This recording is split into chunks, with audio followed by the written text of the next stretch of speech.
Okay, so welcome everyone. My name is Shelley Trent, and I am the College Relations Director for Kentucky SHRM, and we are doing every other week webinars for students and faculty across the state.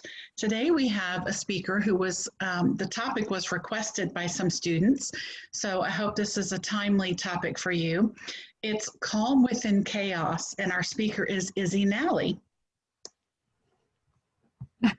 Hello. I'm very loud and out there, so I have to contain myself on camera. Well, I'm going to do your intro. Look at that pretty picture. So she's going to talk to us about adapting to social distancing. Let me do an introduction of her so it's official. Izzy Nally, business consulting and learning facilitator, holds an MBA in marketing and is a holistic mind-body therapist. As a consultant, Izzy works to turn problems into solutions through change management and abundant mindset. She combines her knowledge of cognitive behavioral therapy and business to identify the gaps and find creative solutions for success. Izzy Nally Consulting specializes in designing customer and employee experiences, creates customized education and trainings, assists companies in communicating their brand, and helps business owners narrow their niche. Izzy has worked in corporate wellness for 8 years, learning facilitation for 5 years, taught at universities in exercise science and stress management, regularly teaches meditation, and works with private clients on managing stress, anxiety, and depression. Yes. So she's going to tell us how to adapt to socializing during social distancing to find the calm within the chaos of anxiety, isolation, and the need to be with others. She's going to tell us how to use this time when we're all staying home to go within ourselves to build our self-resilience and learn to connect with others in new ways. So Izzy, I will turn it over to you. Thank you. Thank you. So yes, so it's interesting times, and I'll mention a few things. I'll repeat myself because the brain learns by repetition. So that's always a good thing. And to know that for yourself, which I'm sure you've noticed in school as well. So when we move into this space of anxiety, I'm sure a lot of us are feeling unsure because our habits are being disrupted. And we all have a large expectation on how things are supposed to go. That makes us feel safe when we have these expectations. So when we get into a time where we have to then change our expectations, not by our own free will, but because that's just what has to be done, it's time for us to shift how we think about things. And this is where I say the calm within the chaos. So we have to go within ourselves and discover how we can change our perception. Because often our external world is a perception of our internal world, and our internal world can be a perception of our external world as too.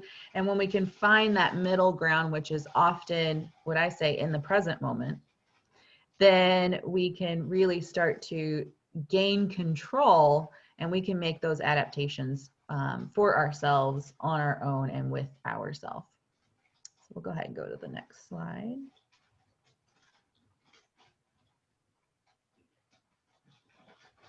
And so, as we mentioned a little bit about me, really this design thinking is what's going to come about, and change management. So I'm going to talk about a few change management skills that we can implement in this so that we can also learn as we go through these changes ourselves as well.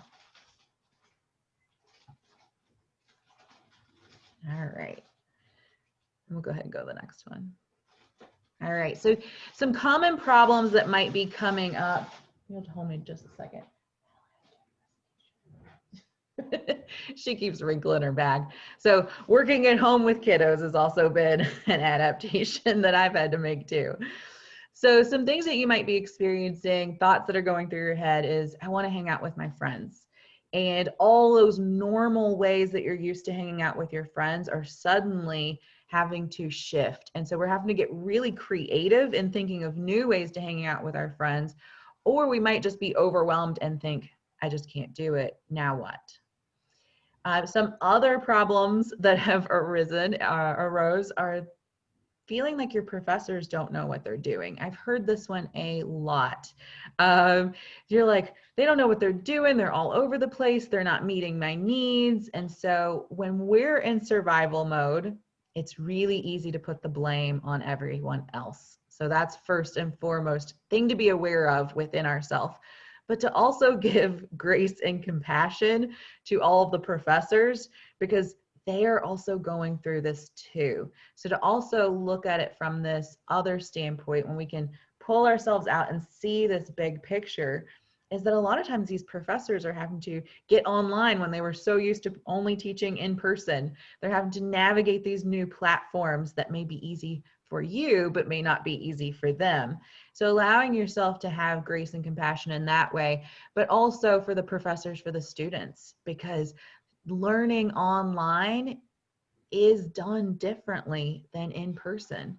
We don't get that energetic feeling of when you walk in the room and feeling the energy of the professor, and we're not jumping around and moving around and literally standing up and clumping into groups. So how do we do that and create that online? Well, the truth is we can't make it exactly the same. And so that's one thing that we need to talk about today, is that it's not going to be the same. Some things can easily transfer and shift over, and other things just aren't. And we have to find new ways and just accept it. And so we'll talk about passive and active acceptance as well. And with roommates, right? So if you're trying to be extremely COVID conscious and prevention, and the roommates are going out to the parties and they're not taking preventions, how do we address that with some crucial conversations and allowing ourselves to present that to them? So these three things that I really want to talk about today is change. So change actually registers in your brain as pain. And I'm sure most of us are probably like, yes, it does. So when we go to change, our brain will sense it as pain and will try to resist it. And so that's also an important thing to know and to honor and value within yourself too. To know that it's okay to be a little scared, to be a little timid of approaching all of these changes, because the brain says, oh, let's stay in safe zone, and this is not safe. So to approach it with that mentality of knowing it is going to be a little scary. We are going to have to push past it a little bit. And then knowing our expectations. So expectations, also our attachment to expectations, can be really powerful, especially when we're like, I expect this level of engagement. I expect my teammates to participate in certain ways. I expected to have more of a social life during college time. I expected that I would already have job opportunities, whatever it might be. We have to release our expectations and allow ourselves to see everything in a new way. And I always say, like, it's like being a kid and seeing things for the first time, and then being an adult and you're like, I've seen this a million times. It doesn't surprise me anymore. Why? Because we have expectations. So what if we can use this opportunity to practice our mindfulness, to build up our ability to be so in the present moment that everything is a new joyful experience? And if we can do that, it also brings up our happiness quotient as well. And we get to say, I'm experiencing this, I'm loving this, and I'm finding new ways to be grateful for what is and what could be. And then to know that this is a process. You're not going to just be like, okay, I'm changing, I'm releasing my expectations. Tomorrow is going to be completely different. No, it is a process. Change is a process. It's not going to happen in one day. It's not going to happen in a week. It's going to be this continuous need for evolution. All right, so I think it's really important to address the stages of change. because when we approach something, we might have one feeling, and then that feeling might change as we're moving through the process of change. And that's okay too. Awareness is a really big component of anything we do. We should always be completely aware of how things are changing for ourselves as much as around us. So knowing that at first you might be neutral, you might just be like, okay, just taking it in. And then we have that initial excitement, like we're like, oh, this is going to be great. No problem. We're just going to do this, this, and this. We'll figure it out. No worries. And then we start to move into this frustration, a little bit of denial. Why can't things go back the way they were? When will they go back to normal? I can't wait for that. And so I'm sure some of this might sound familiar. And then we resist it and we're like, never mind, I'm not even doing it. I'm not wearing that mask. I'm going to go to the party anyways. Like, I'm going to keep doing what I normally did. And so that resistance hits. But if you can allow yourself to move past that, and that is something that we have to do. We have to allow ourselves to move past the denial and resistance. And then we can get to this beautiful stage of exploring options and then finding a way to make those behaviors and these new ways of doing things stick. And so we are going to get to those new ways, I promise. All right. So let's look at expectations a little bit further. So really looking at what is it, why do you go to school? What is it that you wanted to experience? What expectations do you have? And I urge you to take some time to write these down. You can say them out loud, you can think them in your head, but there is a power in writing it down and not typing it up, and really using a pen and paper and writing it down. So that way you can visually see those expectations that you have, and you can address them as a challenge, as an opportunity to change how we view them and start to really brainstorm off of it.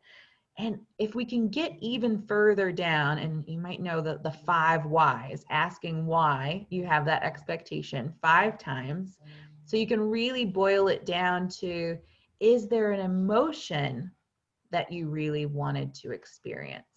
Because if we can get it down to the emotion that we wanted to experience, we can start to think of many other ways that give us that emotion. And so that's a really big tip. So write down, get it down to what emotion you want to experience, and then think about all the things that could provide you that emotion. Okay. So change is happening. Change is happening, and I love the quote, change is the only constant in life. Right? Like, we have to change at all times.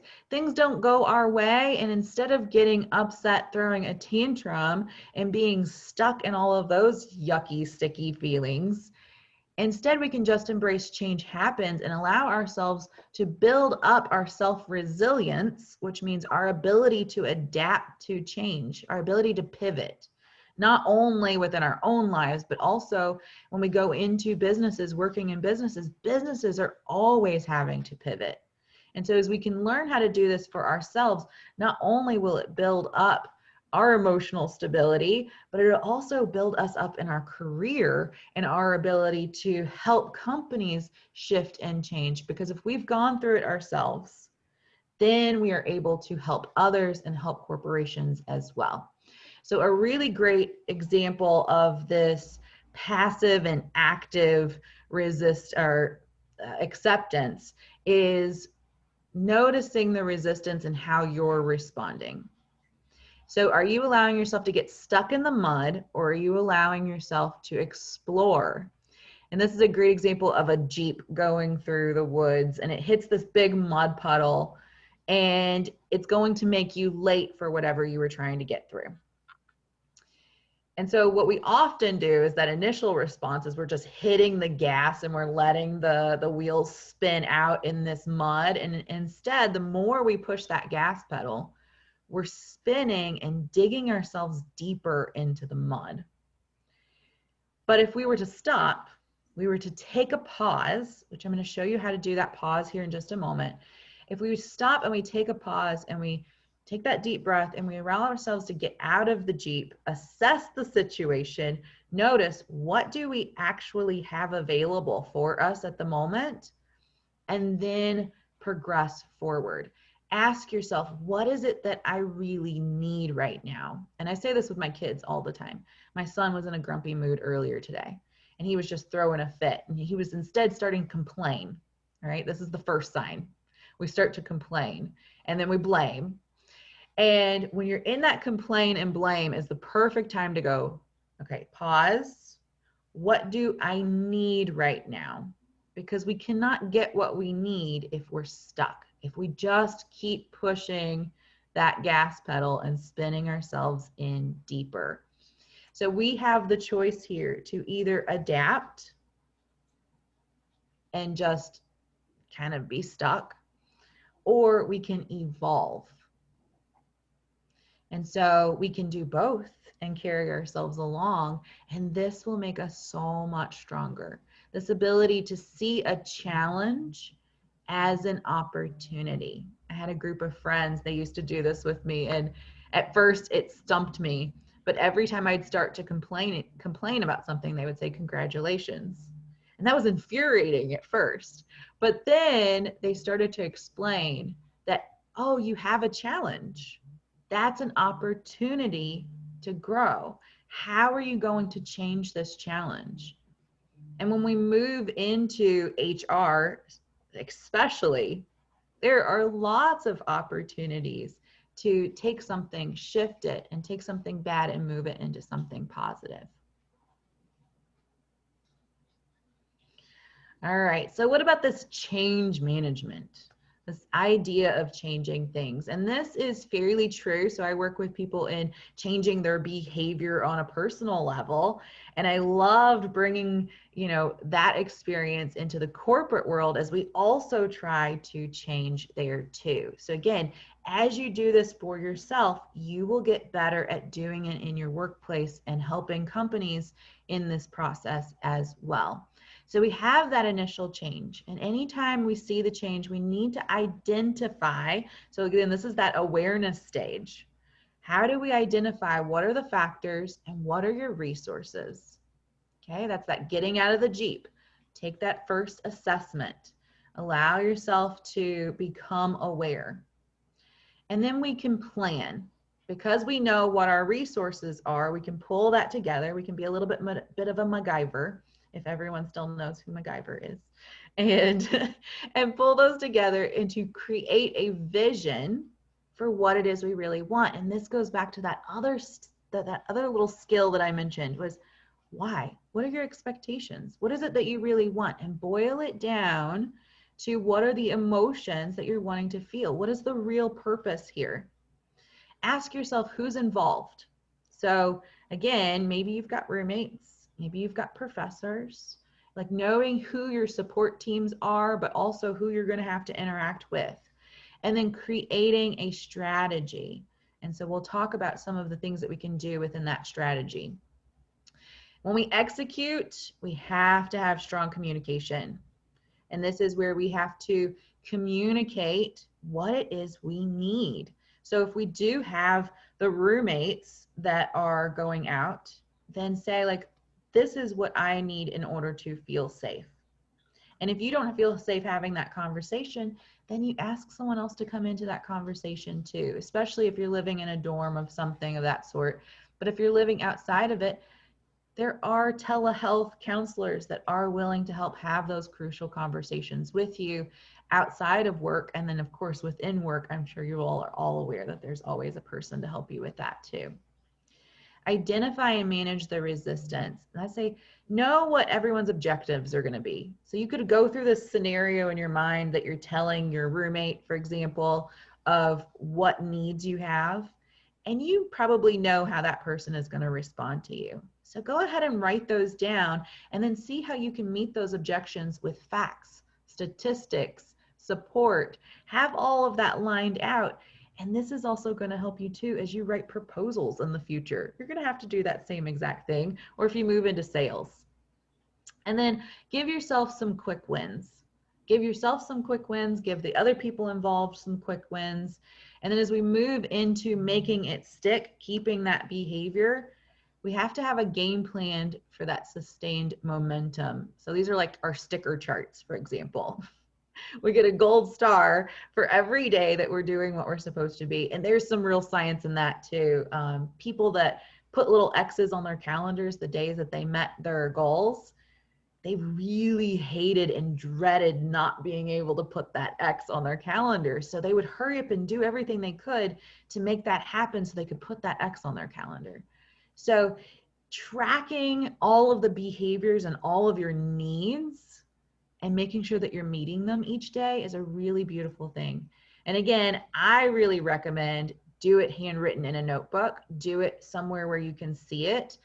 But if you are on your screen all the time, of course you can do a spreadsheet and all of that other stuff if you really want to get super HR about it. All right, so how do we get out of that survival mode and into thrive? So this is where we take that pause. So when we take a pause, we'll walk through this. So it's like a little meditation, body scan, allowing yourself to hit the reset button. The more we practice this when we are in calm, when we get into survival mode, it's really easy to come out of it really quick because you've practiced it so often. And if you are at U of L and you've experienced any of the health promotion office there at U of L, we do this one there all the time. So just find yourself a seat. Of course, if you're standing, you can do this too, but allow yourself to look down at your nose or close your eyes. And we start with awareness. So just notice how you're breathing. Is it big, deep breaths? Is it shallow breaths? Do you feel it in your chest? Do you feel it in your belly? Maybe you don't feel it at all. Just notice how you feel your breath. And then notice your body. Notice where you have feeling in your body the most. Even if there's an area of pain, you can just kind of notice that, or discomfort. Notice, do you feel your arms and legs? Do you feel yourself breathing? And so we're in that awareness. And then we shift and we allow ourselves to sit a little taller, shift how we're sitting so that we could breathe a little deeper. So we're restructuring ourselves. And then we're able to breathe deeper. So then we can start to take those bigger, deeper breaths.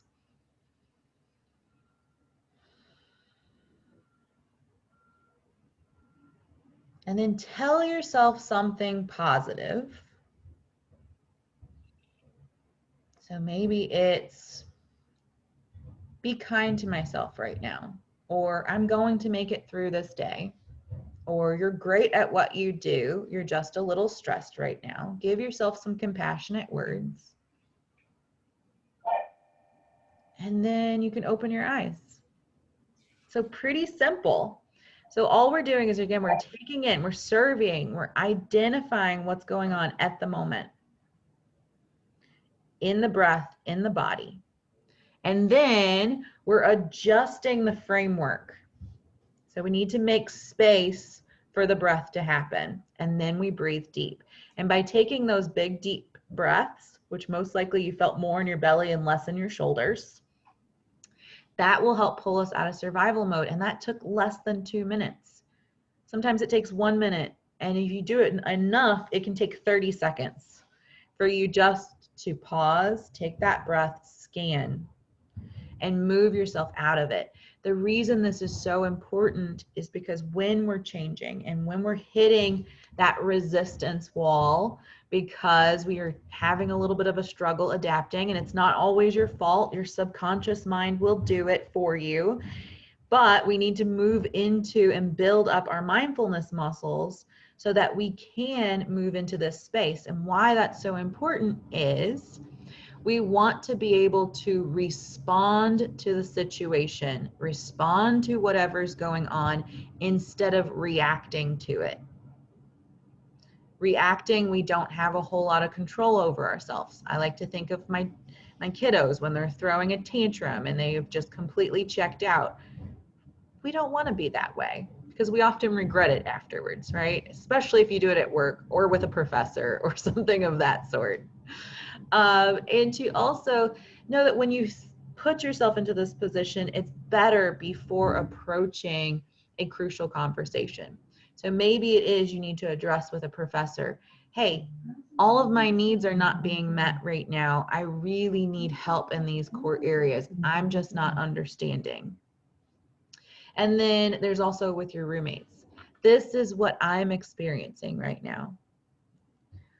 And oh, I didn't write this in the slide, but this is a great one too. Anytime you approach a conversation, always start with yourself. Always start with, I'm feeling this. I'm experiencing this. And if we get out of survival mode, we'll be able to do that. But if we're not in survival mode, we go to the blame and we start the conversations with you, and that puts the other person in survival mode too, and no good ever comes out of that. So always start with the I, breathe deep before you have those conversations, and then say, this is what I'm feeling, and I would really appreciate it if you could then do this. It's a little extra tidbit right there. All right. Things we need. All right, so let's get into the human aspect. We are humans. We are animals. Even animals need love, right? We need it too. And this is where a lot of our problems are coming about.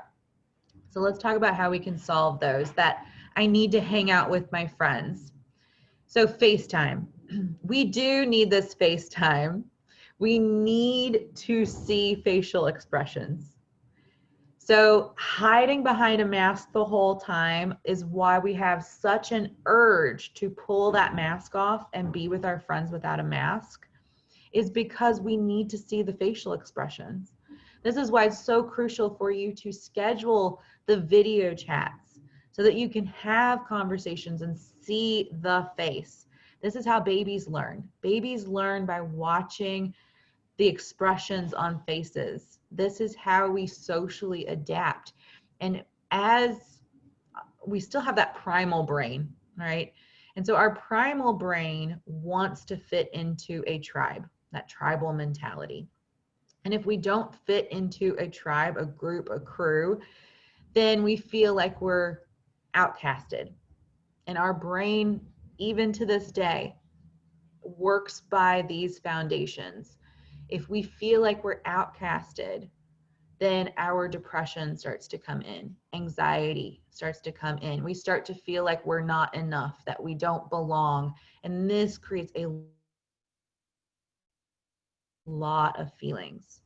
So allowing ourselves to create regular video chats, such as attending things just like this, where you can see other people's faces and you're in it in a live setting, joining groups, forming groups, asking friends to get on and just have a weekly Friday night chat for an hour. I'm like always like, ladies, get together, paint your fingernails together on Zoom. It's totally doable. Guys, you all can meet up and talk about your sports online. Have key topics, put an agenda together, make it a club, make it a team, form your own little tribe. This is so important for your mental and emotional well-being, not only now, but throughout life for the rest of your life. So make time for those regular video chats. I know my girlfriend and I, we have every Tuesday and Thursday night at 8 o'clock. Of course, sometimes we have to reschedule, but we make it happen. And if we missed a week, we both are like, oh my gosh, I need to see you. So we're doing it too. And then trust. And this is where those crucial conversations come in. You do need a group of people that you can have physical touch, whether it's your animals, whether it's your parents, siblings, best friends. You do need that. So your psychological well-being, touch is involved. It says that we need 8 hugs a day to stay healthy. And right now, this is one of my biggest concerns, is because people are not getting that physical, energetic feeling of being supported. And this comes back to that kind of tribal mentality. We need touch. So maybe it's, pet sitting, maybe it's getting a pet, maybe it is talking to some of your friends and making sure that they are taking all of those preventions to be COVID safe. And if you're both in the same boat, you can form a little bubble for yourselves.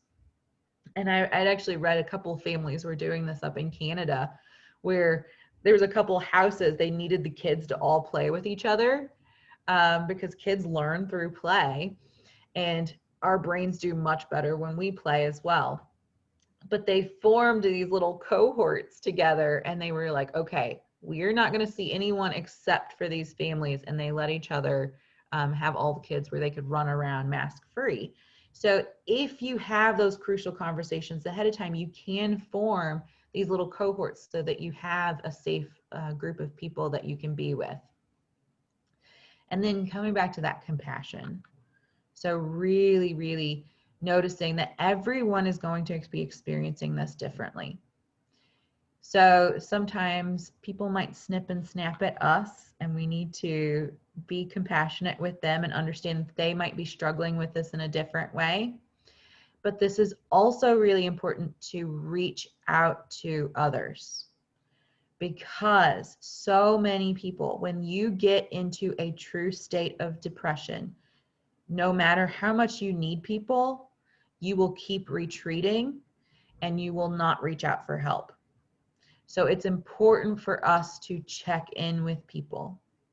Check in with them to the point where you might be a little annoying. It's okay. Again, new standards are happening. I also find in my experience that anytime we are bored, anytime that we are struggling, by reaching out and extending ourselves to other people to take on that more tribal mindset, that supportive community, we can reach out to others and help them. It will also help improve us. And this also is great networking skills. But just to get out and message them, or text them, or call them. Oh my gosh, no one does this anymore, right? Have you ever just called someone without texting them first? Just to check in? Most likely they won't answer, right? It's like the doorbell thing nowadays. Well, nowadays you probably shouldn't answer the doorbell, but but allowing yourself to just step out of the norm. Let these previous social standards dissipate, because we are not in normal times, and we're going to continue to have a new norm. And so anything that you previously thought was not okay, it is now probably. So just to text random people that you don't know and say, how you doing? That's okay. To become close friends with the people you're on a team with, instead of just doing the team projects together and that's it. Actually create some time to network and get to know each other and see how you're participating. All right, so new ways of socializing. Of course, we know we need to keep our mask on if we are in a group. You can go outside. It's great time to maybe have a bonfire or something of that sort. Keep your masks on, keep 6 feet away, and you can still have that feeling like you're in a community together. Go for a walk. Oh my gosh, get some fresh air. Again, we have to keep our mask on, but you can pull your mask down, take a breath when there's no one around, and then put it back on. Again, playing sports, it depends on the sport. Tennis is really great if we're keeping our hands sanitized and we know that we're in safe company. That's a social distancing sport. We can also play video games together. Who among our age nowadays, right, is not playing video games when it comes to the students? This is an excuse to play. This is an excuse to get into these more community-based games, although be responsible enough not to get addicted to those, because that does happen. But setting up time with that, or just creating something different. Find some different kind of styles of games that you can do. Learn to play music together. Jam sessions are really great. Learn how to speak a new language and practice with your friends. Get out there and think about, your future career. What is your ideal job? What skills do you need for that? And then form a team and practice together. Say, hey, everyone that's wanting to go into this, what skills do we need? Okay, let's push each other, hold each other accountable, and create like a mastermind kind of group. That's fantastic, because people, I know I have, and I know I charge this as well, thousands of dollars to be in mastermind groups each month. So you can form your own and hold each other accountable. Totally possible. Routine. All right, so we talked a little about this right before we got started today. Routine is crucial during this time when you are stuck in one space and one space only. I know we live in what somewhat I call it our tiny house. And so we have to have our routine so that we don't feel like we're going a little crazy. Cabin fever hitting. So allowing ourselves to find routine, set the schedule. I use Google Calendar like you wouldn't believe. I've got reminders of when to eat. I've got reminders of when to study for something. I've got it all color coded.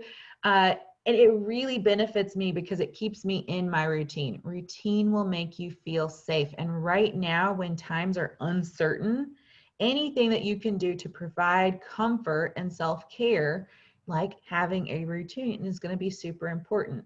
Meditation is a really great thing to breathe, get yourself out of survival mode, get yourself productive. And then, as we were talking, having different stations throughout your home is so life-saving, because when we start blending everything together, it feels like we don't have a break. You feel like you have less. So in order for us to get into the mentality that we do have more, which I say is abundant mindset, take yourself in station. Say, in my bedroom, there is no technology. That is relaxation zone only. So if I need relaxation, I will go to my bedroom for that. I have my desk area, and that is for work only. I have my kitchen area, that is for kitchen stuff only. I have the kitchen table, which is where we sit and eat. You know, like, have a meditation station. Have all the things that you like to do and create little stations.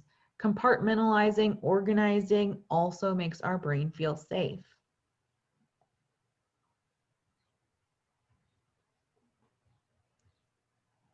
Yeah. So just in conclusion, I don't know if I missed a slide or added a slide, but just in conclusion, take time for yourself. Notice, get yourself out of stress response. Allow yourself to know what feelings is happening, knowing what feelings you want to create, allowing yourself to be compassionate, understanding others, and then create the routine. Create the time, find out what it is you really want, and you can ultimately choose. Ask yourself, if you were to quarantine yourself on purpose because you needed more time to focus, what would you do during that time? Instead of thinking that we didn't have a choice, what if we did? What if this was a month vacation you were taking? And what all would you do to learn and develop? Create a schedule for that. Implement it. Create your life, design your life, live your life, and find ways to be happy. Thank you. That was great. I feel like I'm so relaxed now after you did the little meditation session. I thought, oh, I could go lie down. Well, thank you. I just have a couple of announcements for the students and faculty. At the top of the page here, you'll see a link to the website for Kentucky SHRM and upcoming events. So October 23rd, in 2 weeks, I'm going to be doing a presentation on getting your resume past the applicant tracking system. And then on November 6th, I'll be doing the fourth quarter college relations update with updates from SHRM, And then on the 13th of November, we're going to have the quarterly faculty summit. I also wanted to remind you all that IU Southeast over in Southern Indiana has programs that you can participate in for free. And the dates and times are listed again on the Kentucky SHRM website. They had one earlier this morning. We also have the recorded biweekly webinars. So I have put here for all the ones we've had so far, slides, any handouts and the recordings, and the same thing for the quarterly updates. And for the Faculty Summit, the topics are here. They're based on the survey that we did. The first one will be on teaching virtual courses that engage students, some of what Izzy just talked about, getting faculty to understand more about how to get the students engaged. And the next one will be in February, and then May, and then August, and then November. So does anybody have questions for Izzy? And, you know, unmute yourself if you have questions. Hey, this is Jose. I just have a quick comment. I think it's really important that now more than ever for us students to be able to communicate openly with the professors. It's not just us going through it, the professors are going through it also. Absolutely. So like you were saying, expressing, hey, this is the problems that I'm having. Start with the why and what you plan on getting out of it. Out of the conversations with the professors is important. And the biggest takeaway I've got so far is the sense of community. I think encompasses everything. We need to try to build our sense of community with the professors, but also with other students and just everybody in general, because like you were saying, we're all going through this together at the same time. So community is important. And that's something that I really strive towards in our student chapter, trying to make a sense of community with all of us. So thank you for the information. The meditation was great. I almost fell asleep there, not because of boredom, because I was just so relaxed. So thank you very much, Izzy. Great information.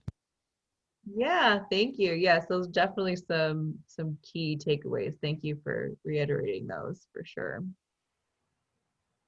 Anybody else have comments or questions? This is Keisha. I just want to say I'm glad I joined today. I feel like this is the information that I needed. You know, it's finding a balance with everything going on. So I thank you for the tips and information that you provided in the meeting today. Even like with the meditation, even just taking a day out, just a minute or two out your day just to breathe and get through the day. So I just want to say thank you for the tips and information that you gave today. Very welcome. Thank you. Thanks. Great. Anybody else? Okay, well, if anybody has questions for me, I have my email address and phone number here. If you have suggestions for future programs or you want to ask questions about getting involved in the student chapter, that would be great. We thank you for your participation today, and I will be posting we have a question popping up in the chat room. Oh, thank you very much. Great presentation, Izzy. Okay, great.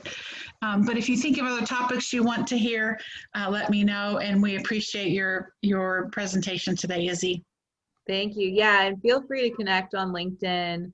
I'm typically posting stuff about stress management and upcoming meditations and those things. Great. Well, thanks everyone. Have a wonderful weekend, and we'll see you in a couple of weeks. Bye, everybody.